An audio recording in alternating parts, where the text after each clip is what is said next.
বাহিৰত খানা হৈ থকা সকলোকে ওচৰ চাপি আহি মানে পৰিৱেশটো যাতে ধুনীয়া এটা পৰিৱেশ হয় তাৰ কাৰণে মই আহ্বান জনাইছোঁ। জয়দেৱ মই ভেল্লাৰ ইয়াত উপস্থিত সকলো ৰাইজ আৰু উদ্যোক্তা মণ্ডলী, ইতিমধ্যে ভাষণ দি যোৱা অসমৰ সকলোৰে পৰিচিত লাচিত বৰদলৈ ডাঙৰীয়াকে প্ৰমুখ কৰি মেহদী আলম বৰা ডাঙৰীয়া আৰু ইয়াত বহি থকা বিশিষ্ট অতিথিসকল, মই সকলোকে মোৰ সন্মুখত বহি থকা ছাত্ৰ ছাত্ৰী সকলোকে এটা কথা মই অনুৰোধ কৰিম, যাতে সভাৰ কেৱল সভা শুনিবলৈ আহিলে নহ'ব, সভাৰ সৌষ্ঠৱ বজাই ৰাখিবও লাগিব। গতিকে সকলো কণ কণ ল'ৰা ছোৱালীয়ে যাতে সভাখন শুনে, গতিকে হুলস্থুল নকৰাকৈ বহিলে সভাখন কিয় পতা হৈছে, ৰাইজ কিয় আজি ৰাজপথত আহিছে, তাৰ এটা মানে আমি ফলাফল আমি মূল্যাংকন কৰিব পাৰিম। সভা আমি পাতোঁ, সভা আমাৰ হৈ থাকে, কিন্তু আমি সভা শুনো আহোঁ হৃদয়ংগম নকৰাৰ কাৰণে বছৰে বছৰে অসমীয়া জাতিটোৱে এনেকৈ খেলপথাৰত সভা পাতি থাকে, সভা শুনি থাকে, তাৰ ফলাফল একো নহয়, আন্দোলন আমি কৰি থাকিব লাগে। গতিকে আজি ইয়াত থকা প্ৰত্যেকজন ছাত্ৰ ছাত্ৰী, উদীয়মান যুৱক, মহিলা, বয়োজ্যেষ্ঠ সকলোকে আহ্বান জনাম যে আমি সভা শুনিলেই নহ'ব, সভা হৃদয়ংগম কৰিব লাগিব। তা আমি নামানো।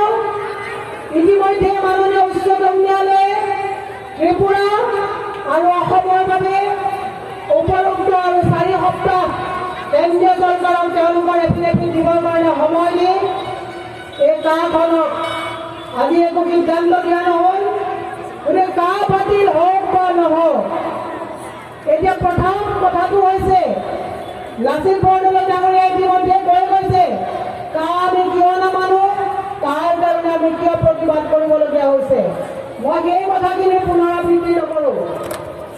আমি য'তেই মাইনৰিটি মুছলমান সম্প্ৰদায়ৰ এলেকাত মিটিং কৰিব যাওঁ, বিজেপি চৰকাৰৰ শাসনাধীষ্ঠ ব্যক্তিসকলে আমাক উপলুঙা কৰে যে তোমালোকে কা বাতিল কৰিবলৈ মুছলমান এৰিয়াত গৈ তোমালোকে কা বাতিল কৰাৰ কথা ক'ব আহিছা।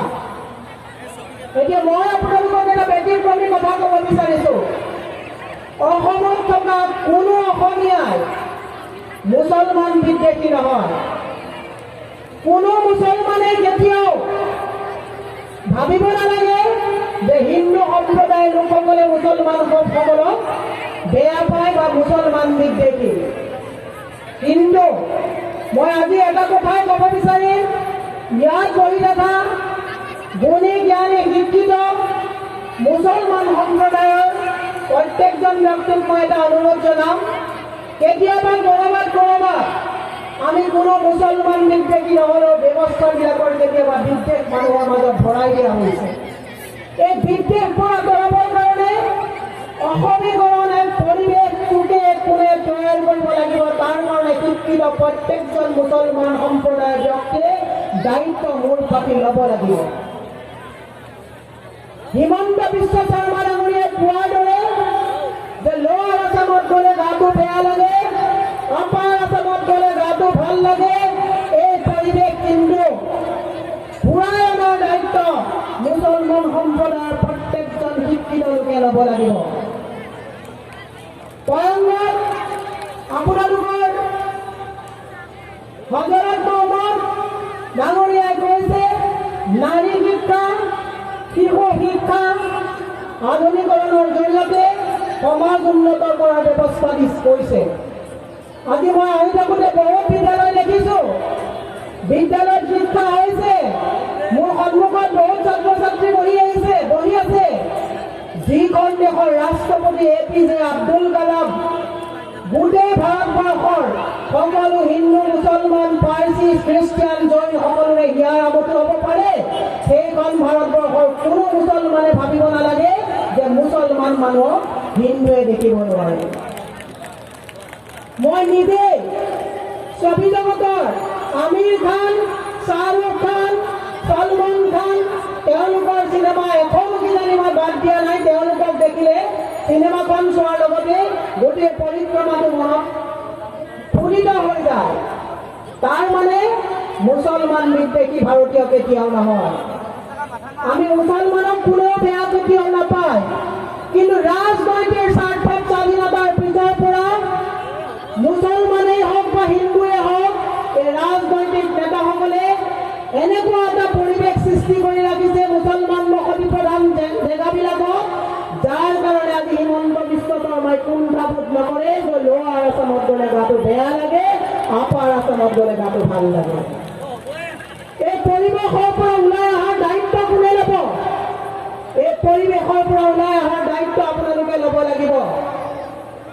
আজি এই পৰিৱেশ কৰি ৰখাৰ দূৰে জগৰীয়া এই চৈতন ৰাজনীতিবোৰৰ লগে লগে আজি আমি তেওঁলোকক গাড়ীত পঠিওৱাৰ কাৰণে তাৰ দায়িত্ব আপোনালোকে ল'ব লাগিব যে বাৰে বাৰে চৈতন সদায় আপোনালোকক এনেকৈ ৰখাৰ গা বেয়া লগা পৰিস্থিতি কৰি ৰখাৰ কাৰণে সদস্য কিন্তু আপোনালোক নিজে, আমি নিজে, আৰু আজি এই পৰিৱৰ্তন আনিব লাগিব।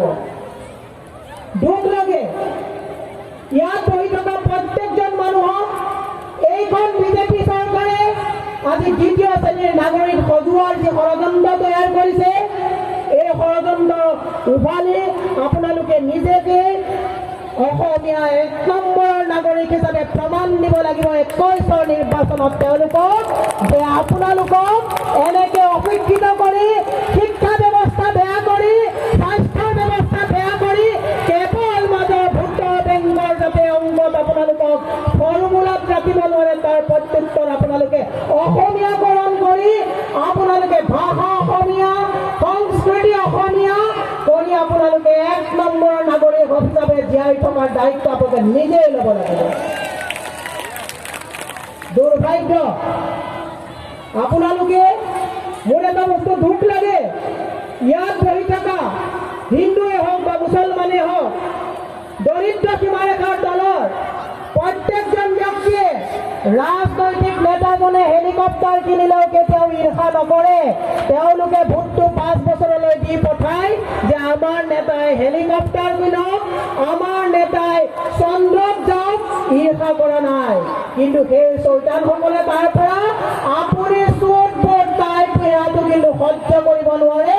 সেইটোৱে ভোট বেংক, সেইটোৱে তেওঁলোকৰ ৰাজনীতি।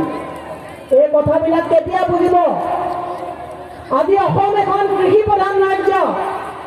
আজি যদি আপোনালোকে কৃষি খেতি কৰা বন্ধ কৰে, মোৰ বিশ্বাস এসপ্তাহ যদি এই অঞ্চলৰ লোকসকলে কৃষি কাৰ্য কাম কৰা বন্ধ কৰে, অসমৰ এই গড়মূৰীয়া ঘৰৰ কেৰাহীয়ে ফুলকবি, বিলাহী, আলু একো কৰিবলৈ তেওঁলোকক খাবলৈ নাপায়, মৰিব। কিন্তু তৎসত্বেও এই কৃষক সমাজত আজি আৰ্ছেনিকৰ কাৰণে কিমান মানুহ মৃত্যু হৈছে। ৰাসায়নিক সাৰ প্ৰদান কৰি বৈজ্ঞানিক পদ্ধতিৰে কৃষকসকলক আধুনিকৰণ ব্যৱস্থাত প্ৰশিক্ষণ নিদিয়াৰ কাৰণে ৰাসায়নিক দ্ৰব্য তেওঁলোকে কিমান পৰিমাণত ব্যৱহাৰ কৰিব লাগে, কৃষি ডিপাৰ্টমেণ্টত থকাৰ পাছতো আপোনালোকক প্ৰশিক্ষণ নিদিয়াৰ কাৰণে অত্যাধিক মাত্ৰাত কেঞ্চাৰ হৈ খেতিয়কসকল বছৰি মৃত্যু মুখত পৰিছে। তাৰ হিচাপ কোনে ৰাখিছে? গতিকে আপোনালোকে এইবাৰ 21লৈ আপোনালোকক বাৰে বাৰে অৱহেলিত, আপোনালোকক বাৰে বাৰে নিয়া সজাই তেওঁলোকে তুচ্ছ তাচ্ছিল্য কৰাৰ এই প্ৰত্যুত্তৰ আপোনালোকে ৰাজনৈতিকভাৱে দিব লাগিব। আৰু আজি এই ভেল্লাঘাট খেলপথাৰত এটা প্ৰত্যুত্তৰ, এটা প্ৰতিশ্ৰুতি আৰু প্ৰতিজ্ঞাবদ্ধ হ'ব লাগিব, যিখন নৰেন্দ্ৰ মোদী আৰু অমিত শ্বাহৰ, হিমন্ত বিশ্ব আৰু সৰ্বানন্দই আপোনালোকক দ্বিতীয় শ্ৰেণীৰ নাগৰিক কৰি অবৈধ সজাব বিচাৰিছে। সেই প্ৰত্যেকজন ৰাজনীতিবিদক 21ত যাতে ভেল্লা খেলপথাৰত এজনো বিজেপিৰ মানুহে সভা পাতিব নোৱাৰে, তাৰ কাৰণে চকীদাৰিত্ব কৰিবলৈ নৈতিকতা, তাৰ সমান্তৰালভাৱে আপোনালোকে আৰু এটা কথা ৰাখিব লাগিব। আজিৰ চৰকাৰ অমিত শ্বাহ, নৰেন্দ্ৰ মোদী, আদানী, আম্বানী, বদৰুদ্দিন চব সকলো বেপাৰীৰ চৰকাৰ। পাহৰি নাযাব, ইয়াত যদি ভোট লৈছে তেতিয়াহ'লে তেওঁলোকে UAE-ত তেওঁলোকে বাংলো বনাইছে। ইয়াৰ পৰা ভোট লৈ সম্পত্তি লৈ অসমৰ সম্পত্তি ইয়াৰ খেতিয়কৰ অৱস্থা কি হৈছে এই হিচাপ তেওঁলোকে লোৱা নাই। এই কথাবোৰ কিন্তু আপোনালোকে মনত ৰাখিব। সেইকাৰণে মই আই মাতৃসকলক কৈছো, আপোনালোকে আপোনালোকৰ হজৰত মহম্মদ তেখেতে কৈ যোৱাৰ মতে আৰু পুৰুষসকলক অনুৰোধ জনাইছো, নাৰী শিক্ষা উন্নতি কৰিব লাগিব। সেই আগৰ দিন হৈছে, এতিয়া মাতৃগৰাকী যদি শিক্ষিত নহয় তেতিয়াহ'লে উদীয়মান ভৱিষ্যত বহুত অন্ধকাৰ আৰু বিষম পৰিণতি হ'ব। গতিকে আপোনালোকে প্ৰত্যেকগৰাকী ছাত্ৰীক উন্নত মানৰ শিক্ষা দিয়াৰ ব্যৱস্থা কৰক।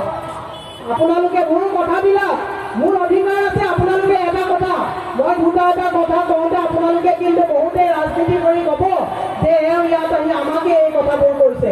আপোনালোক আমি একে ফেমিলি, একে পৰিয়ালৰ সদস্য হোৱাৰ দায়িত্বত মই কিবা এটা যদি ভাবিছোঁ এইটো কোৱাৰ অধিকাৰ আছে বুলি মই ইয়াত কৈছোঁ। আজি আমাক কয় যে আপোনালোকে মুছলমান এৰিয়াত গৈ দাড়ি টুপি লৈ আপোনালোকে কা বিৰোধ কৰিব আহিছে, দুখ পাওঁ মনত। আজি বহু সংগঠন আছে এনেকুৱা হিল্লত আহি তেওঁলোকে কিন্তু কা বিৰোধ কৰিবৰ কাৰণে আপোনালোকক এতিয়াও তেওঁলোকে একেলগে মুঠি মাৰি আহিবলৈ তেওঁলোকে কিন্তু এতিয়াও সাহস গোটাব পৰা নাই। সেইকাৰণে মই সেই নৈতিক দায়িত্বৰে আপোনালোকক এটা কথা ক'ব বিচাৰিছোঁ। শিক্ষা ব্যৱস্থা বিভিন্ন মাদ্ৰাছাসমূহ আছে।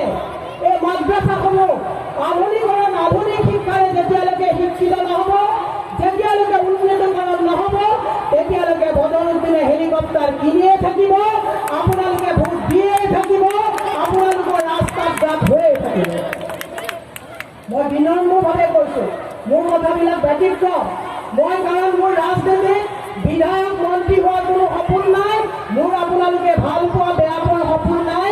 মোৰ এটাই সপোন আছে যে আপোনালোকক সদায় মিয়া সজাই, বিদ্বেষী সজাই, ঘৃণাভাৱে বিজেপিয়ে যিটো পৰ্যায়লৈ লৈ গৈছে তাক একৈছ প্ৰত্যুত্তৰ অসমীয়াকৰণ কৰি আপোনালোকে দিব লাগিব।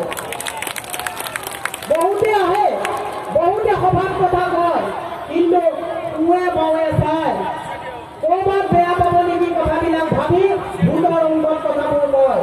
মই কিন্তু ভোটৰ গোটেই জালখন ভাঙি আজি কৈছোঁ, আপোনালোকে অসমত তিৰংগীয়া হৈ, আপোনালোকে অসমত স্বাভিমানী মুছলমান হৈ সেই হজৰত মহম্মদে কোৱাৰ দৰে শিক্ষিত, ৰাজনৈতিকভাৱে অৰ্থনৈতিকভাৱে স্বাৱলম্বী হৈ প্ৰত্যুত্তৰ কিন্তু আপোনালোকে ৰাজনৈতিক সচেতনতাৰে দিব লাগিব, যাতে কোনো বদৰুদ্দিন, হিমন্ত বিশ্ব শৰ্মা, সৰ্বানন্দই মছজিদৰ গড়মূৰীয়াজনক বহি আপোনাৰ ভোটৰ সিদ্ধান্ত যাতে তেওঁলোকে গ্ৰহণ কৰিব নোৱাৰে, তাৰ কাৰণে আপোনালোকে নৈতিকভাৱে সজাগ হ'ব লাগিব। দুৰ্ভাগ্যজনক কথা, আজি এনেকুৱা খেলপথাৰত যেতিয়া এজন ডাঙৰ নেতা আহে, গেদাৰিংটো দেখি তেওঁলোকে আপোনালোকৰ ভোটৰ পকেট ভোট হিচাপে আপোনালোকক স্বাধীনতাৰ পাছৰ পৰা আপোনালোকক লৈ অহাৰ পাছতো আজি NRCত আপোনালোকৰ নাম শুনোৱাৰ পাছত তেওঁলোকে কয় যে এওঁলোক অবৈধ বাংলাদেশী।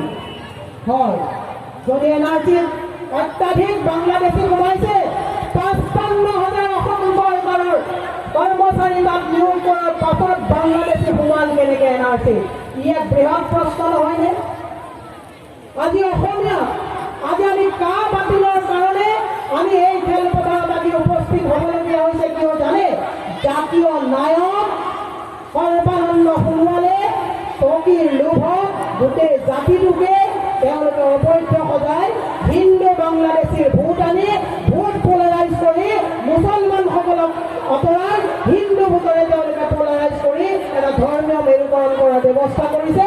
তেওঁলোকে না বিদেশী খেদিব পাৰিব, না তেওঁলোকে হিন্দু বাংলাদেশী সংস্থাপন দিব পাৰিব। বিশেষ দীঘলীয়া নকৰি এটা দায়িত্ব মই আপোনালোকক দি যাওঁ, দায়িত্ব আপোনালোকে নিজেই ল'ব লাগিব। চৰকাৰে কংগ্ৰেছত থকাৰ সময়ত হিমন্ত বিশ্ব শৰ্মা ডাঙৰীয়াৰ নেতৃত্বত যিমানবোৰ খালী পথাৰ আছিল, যিমান কাজিৰঙা আদি চাইডত জেগা আছিলে, তেওঁলোকে লগ লাগি অবৈধ মুছলমানেই হওক, হিন্দু বাংলাদেশী তেওঁলোকে নতুন টিংপাত দি তেওঁলোকে ইয়াত ভোটৰ অংক অবৈধভাৱে ভোটাৰ লিষ্টত নাম ভৰাই তেওঁলোকে ভোট বেংকৰ অংক কৰিলে। আজি আকৌ তেওঁলোকে হিন্দু বাংলাদেশী গাড়ী, তেওঁলোকে হিন্দু বাংলাদেশী ভোটাৰ লৈ পেলাই তেওঁলোকে গাড়ী হত্যাৰ যি পৰিকল্পনা কৰিছে, আপোনালোকে নৈতিকতাৰে দায়িত্ব ল'ব লাগিব যে আজিৰ তাৰিখৰ পৰা কা বাতিল হওক বা নহওক, কোনো খালী পথাৰ, কোনো চৰণীয়া পথাৰ বাংলাদেশী বিদেশীৰ নহয়, এখন টিং পাতি যাতে চৰকাৰে তাত সংস্থাপন দিব দায়িত্ব আপোনালোকে নিজেই ল'ব লাগিব। নহ'লে স্বদেশত আপোনালোকে বাৰে বাৰে মৃত্যুৰ দিনলৈকে সেই বাঁহৰ খুঁটাত মানুহজন মৰাৰ পাছতো কাগজখন তলা মাৰি মাৰি ৰাখিব লাগিব যে এই কাগজটো হাতত নাথাকিলে কোনদিনা কোনে আমাক বিলেতি বজাব তাৰ কোনো মানে হিচাপ নিকাচ আপোনালোকে দিব নোৱাৰিব। গতিকে এতিয়া আপোনালোকে এটা নৈতিকতাৰে নৰেন্দ্ৰ মোদীয়ে কয় মই চকীদাৰ, তেওঁ হৈছে পঞ্জী চকীদাৰ।